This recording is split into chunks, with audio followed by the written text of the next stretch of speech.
আসসালামু আলাইকুম। কেমন আছো শিক্ষার্থী বন্ধুরা? আশা করি সবাই ভালো আছো। আল্লাহর রহমতে আমিও ভালো। আজকে তোমাদের সাথে আমি আলোচনা করব অষ্টম শ্রেণীর সপ্তম অধ্যায় পৃথিবী মহাকর্ষ। তো গত ক্লাসে তোমাদের সাথে আমি আলোচনা করেছিলাম মহাকর্ষ সম্পর্কে। আজকে আমরা আলোচনা করব অভিকর্ষটা কি, অভিকর্ষ এবং অভিকর্ষজ ত্বরণ। আচ্ছা, আমরা জানি যে সকল গ্রহ পৃথিবী সূর্যের চারিদিকে ঘুরে। গ্রহ সূর্যকে কেন্দ্র করে চারদিকে ঘুরছে। আচ্ছা, এই গ্রহগুলি একে অপরকে আকর্ষণ করে, এই আকর্ষণ বল হলো মহাকর্ষ।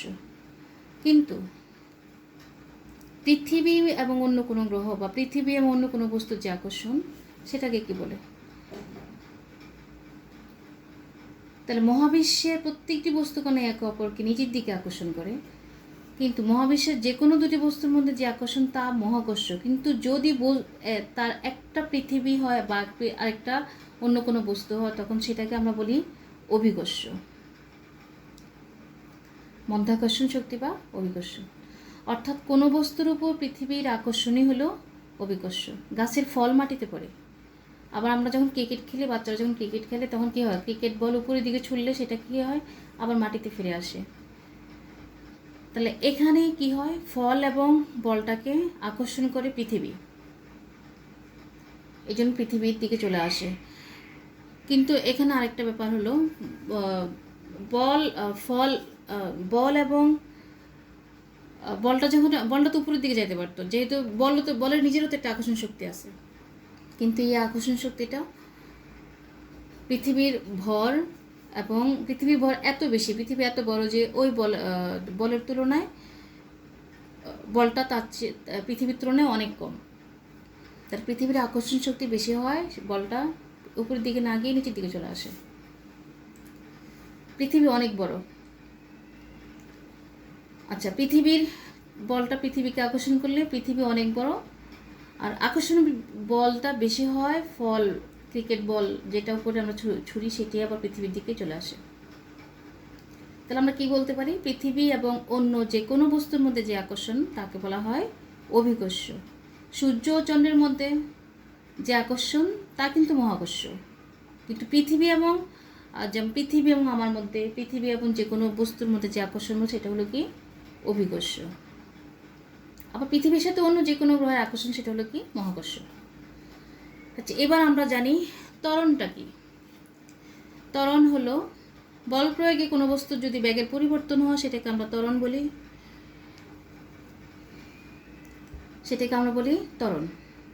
তাহলে কি হয়? প্রতি সেকেন্ডে যে বেগ বৃদ্ধি পায় তাকে আমরা ত্বরণ বলি। তাহলে এখানেও অভিকর্ষ বলের, যখন কোনো বস্তু উপরের দিকে ছোড়া হয়, তা আবার যদি নিচের দিকে চলে আসে, তখন একটা বল কাজ করে, সেটা হলো কি? অভিকর্ষ বল। অভিকর্ষ বলের প্রভাবে কোনো বস্তু যখন মুক্তভাবে নিচের দিকে পড়ে, তখন যে ত্বরণ হয় সেটা হলো কি? অভিকর্ষজ ত্বরণ। অভিকর্ষজ ত্বরণকে স্মল জি দ্বারা প্রকাশ করা হয়। তাহলে অভিকর্ষ সংজ্ঞা আকারে কি বলতে পারি আমরা? অভিকর্ষ বলের প্রভাবে ভূপৃষ্ঠে মুক্তভাবে পড়ন্ত কোনো বস্তুর বেগ বৃদ্ধির হারকে বলা হয় অভিকর্ষজ ত্বরণ। যেহেতু অভিকর্ষ ত্বরণ এক প্রকার ত্বরণ, আর এককটা হলো কি? জি সমান সমান কি লেখা যায়? জি করে লেখা যায় ওই মিটার সেকেন্ড স্কয়ার। ত্বরণের যে একক, অভিকর্ষ ত্বরণেরও সেই একক। আচ্ছা, আমরা তো জানি এফ ইকুয়াল, আগে পড়ে আসছে নিউটনের মহাকর্ষণ সূত্র, F equal G m1 m2 by D square. তাহলে এখানে এম যদি হয় পৃথিবীর ভর, এমকে আমরা পৃথিবীর ভর ধরি, পৃথিবীর ভর,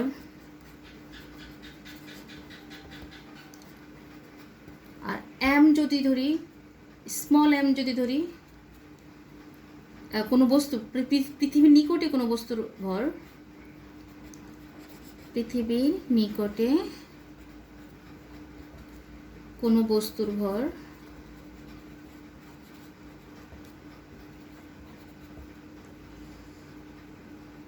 আচ্ছা, আর ডি আমরা ধরি দুটো দূরত্ব, ডি হলো দূরত্ব, বস্তু ও পৃথিবীর বস্তু এবং পৃথিবীর মধ্যকার দূরত্ব। তাহলে মহাকর্ষের সূত্র অনুসারে আমরা কী লিখতে পারি? এই এফ ইকুয়াল জি, এখানে এই জি এর পরিবর্তে আমরা লিখতে পারি জি তো থাকবেই, জি তো আমরা আমাদের অপরিবর্তিত, M1। পৃথিবীর একটা ধরলে দুইটা বস্তু যেহেতু, তার একটা হলো M আর একটা হলো M1। এই M আর M2 পরিবর্তে আমরা লিখতে পারি একটা হলো আমার M1 আর একটা হলো M আর একটা হলো স্মল m আর একটা হলো ক্যাপিটাল M। ক্যাপিটাল M হলো পৃথিবীর ভর আর স্মল m হলো পৃথিবীর নিকটে কোনো বস্তুর ভর, আর ডি এখানে দূরত্ব, তাই ডি স্কোয়ার। আবার আমরা কি অভিকর্ষ বল সমান কি লিখতে পারি? অভিকর্ষ বল সমান লিখতে পারি F সমান সমান F ইকুয়াল, আমরা জানি F equal mg। F equal যদি mg এখানে লেখা যায়, তাই এই সমীকরণটা থেকে আর এই F ইকুয়াল এইটা থেকে আমরা কি লিখতে পারি? এই দুইটা সমীকরণ থেকে আমরা কি লিখতে পারি? mg এটাকে আমরা 1 নং দিই, এটাকে আমরা 2 দিই, দুটো সমীকরণ থেকে লেখা যায় mg, f এর পরিবর্তে আমরা mg লিখতে পারি এখানে, আর এখানে লেখা যায় g m by D square. উভয় দিক থেকে যদি আমরা mটা ফিনিশ করে দিই, তাহলে লেখা যায় অভিকর্ষ ত্বরণ ইকুয়াল লেখা যায় m g m by D square. তাহলে আমরা কি পেলাম এই সমীকরণ থেকে? এখানে স্মল mটা অনুপস্থিত, তাহলে পৃথিবীর নিকটে কোনো বস্তুর ভর সেটা এখানে নাই। তাহলে অভিকর্ষ ত্বরণ বস্তুর ভরের উপর নির্ভর করে না, নির্ভর করে কিসের উপরে? জি এবং পৃথিবীর ভর তো এখানে ধ্রুবক, আর জি এর মান পৃথিবীর কেন্দ্র থেকে বস্তুর দূরত্ব ডি এর উপর নির্ভর করে। ডি বাড়লে কমলে এখানে অভিকর্ষ ত্বরণের মান বাড়বে কমবে। তাহলে এখানে জি আর এম ধ্রুবক, তাহলে নির্ভর করে কিসের উপরে? ডি এর উপরে। আমরা তাহলে অভিকর্ষ ত্বরণের মান বলতে পারি আমরা জি এর মান, এখানে জি এর মান যদি বস্তু নিরপেক্ষ হয়, কিন্তু এখানে স্থান নিরপেক্ষ নয়, কারণ স্থান ভেদে জি এর মান চেঞ্জ হয়। তাহলে জি এর মান স্থান ভেদে কি চেঞ্জ হয়? পৃথিবীর কেন্দ্র থেকে ও ভূপৃষ্ঠের দূরত্ব এবং পৃথিবীর ব্যাসার্ধ যদি আর হয়, এখানে পৃথিবীর কেন্দ্র থেকে ভূপৃষ্ঠের দূরত্ব পৃথিবীর ব্যাসার্ধ যদি আর হয়, তাহলে আমরা কি লিখতে পারি? জি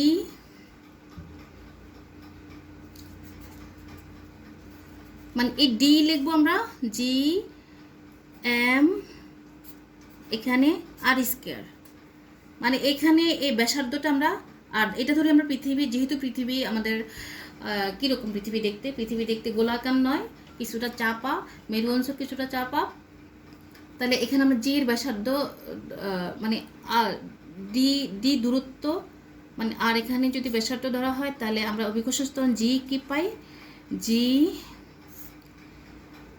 জি এম বাই আর স্কয়ার। এখানে জি হলো ধ্রুবক, মহাকর্ষীয় ধ্রুবক, আর এম হলো এখানে পৃথিবীর ভর, আর হলো ব্যাসার্ধ। আচ্ছা, এবার যেহেতু আমরা জানি যে পৃথিবী সম্পূর্ণ গোলাকার নয়, মেরু অঞ্চল কিছুটা চাপা, পৃথিবীর ব্যাসার্ধ আর ধ্রুবক, আবার ভূপৃষ্ঠের সর্বত্র জি এর মান সমানও হয় না, কারণ মেরু অঞ্চলে পৃথিবীর ব্যাসার্ধ, এটা মেরু অঞ্চল এখানে আমি কিছুটা চাপা দেখাইলাম, ধরি এটার ব্যাসার্ধ জাস্ট ধরা, এটার ব্যাসার্ধ আমরা ধরি 5, এটার ব্যাসার্ধ ধরি 3। যেহেতু মেরু অঞ্চলে পৃথিবীর ব্যাসার্ধ কম, বিষুবীয় অঞ্চলে পৃথিবীর ব্যাসার্ধ বেশি, আমরা জানি যে দুটি বস্তুর যদি মধ্যকার দূরত্ব কম হয়, তাহলে আকর্ষণ বল বেশি হয়, আর মধ্যকার দূরত্ব যদি বেশি হয়, তাহলে আকর্ষণ বল কম হয়। তাহলে যেহেতু মেরু অঞ্চলের কাছাকাছি পৃথিবীর কেন্দ্রের, তাহলে এখানে মেরু অঞ্চলে জি এর মান 9.83, জি এর মান বেশি। আর বিষুবীয় অঞ্চলে যদি পৃথিবীর ব্যাসার্ধ কম, তাহলে তাদের মধ্যকার দূরত্ব কম ধরা যায়, ব্যাসার্ধ কম হলে তো অবশ্যই দূরত্ব বেশি। মেরু অঞ্চলে দূরত্ব কম, বিষুবীয় অঞ্চলে দূরত্ব বেশি, অর্থাৎ মেরু অঞ্চল চাপা যেহেতু ব্যাসার্ধ কম, আর এখানে চাপা ব্যাসার্ধ বেশি, তাইলে আমরা বলতে পারি বিষুবীয় অঞ্চলে জি এর মান বেশি কম, আকর্ষণ বলটাও কম, তাদের দূরত্ব বেশি, আকর্ষণ বল কম, তাহলে জি এর মান হলো 9.78। আর ক্যান্ডে কোনো আকর্ষণ বল নেই, তাহলে ক্যান্ডে জি এর মান 0। তাহলে হিসাবে সুবিধার্থে আমরা একটা জি এর মান ধরে নিই সবাই, যেটা আমরা দিয়া বিভিন্ন সমস্যা সমাধান করি, সেটা হলো 9.8 metre second square, metre second square. তাহলে এর অর্থ হচ্ছে কি, ভূপৃষ্ঠে যদি মুক্তভাবে কোনো বস্তুর ব্যাগ প্রতি সেকেন্ডে 9.8 মিটার সেকেন্ড বৃদ্ধি পায়।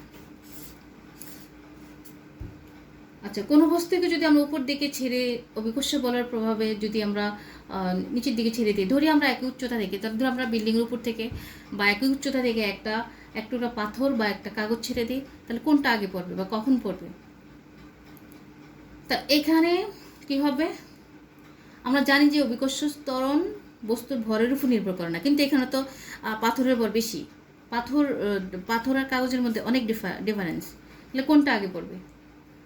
তাদের তো একই সময় মাটিতে পৌঁছানো উচিত, কিন্তু বাস্তবে পাথরটি কাগজের আগেই মাটিতে পড়বে। কেন পড়বে? সেখানে বাতাসের ঘর্ষণ কাজ করবে, বাতাসের ঘর্ষণের কারণে একই সময় মাটিতে তারা পৌঁছতে পারবে না।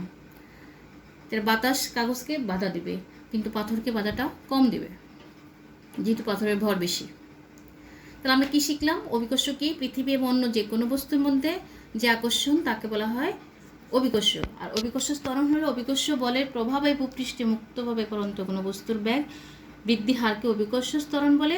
অভিকর্ষ ত্বরণকে আমরা জি দ্বারা প্রকাশ করি। তাহলে অভিকর্ষ ত্বরণ জি এর মান আমরা পাইলাম G M by R square. এখানে জি হলো মহাকর্ষীয় ধ্রুবক যেটা, আর এটা অপরিবর্তিত, এম অপরিবর্তিত, এম হলো পৃথিবীর ভর, আর হলো পৃথিবী চেঞ্জ হবে না, পৃথিবী যা আছে তাই থাকবে, পৃথিবীর ভর যা আছে তাই থাকবে, এই জন্য পৃথিবীর এম অপরিবর্তিত। কিন্তু কেন্দ্র থেকে পৃথিবীর বিভিন্ন জায়গার, যেহেতু পৃথিবীটা গোলাকার নয়, কেন্দ্র থেকে পৃথিবীর বিভিন্ন জায়গায় দূরত্ব কম বেশি আছে, এই জন্য আর এর মান অপরিবর্তিত, অর্থাৎ আর এর উপর নির্ভর করে জি এর মান, অভিকর্ষ স্তরের মান নির্ভর করে দূরত্বের উপরে। তাইলে আমরা যেহেতু পৃথিবী মেরু অঞ্চল চাপা, বিষুবীয় অঞ্চলে একটু দূরত্ব বা বিষুবীয় অঞ্চলে ব্যাসার্ধ বেশি, মেরু অঞ্চলে ব্যাসার্ধ কম, তাহলে মেরু অঞ্চলে আকর্ষণ বলের মান বেশি থাকবে, অভিকর্ষ ত্বরণের মান বেশি থাকবে, তাহলে মেরু অঞ্চলে 9.83 আর বিষুবীয় অঞ্চলে 9.78, আর কেন্দ্র হলো 0, কেন্দ্রে কোনো আকর্ষণ বল থাকবে না। আর হিসাবে সুবিধার্থে আমরা কী ধরে নিলাম, জি এর মান 9.8 মিটার সেকেন্ড স্কোয়ার, অর্থাৎ জি হলো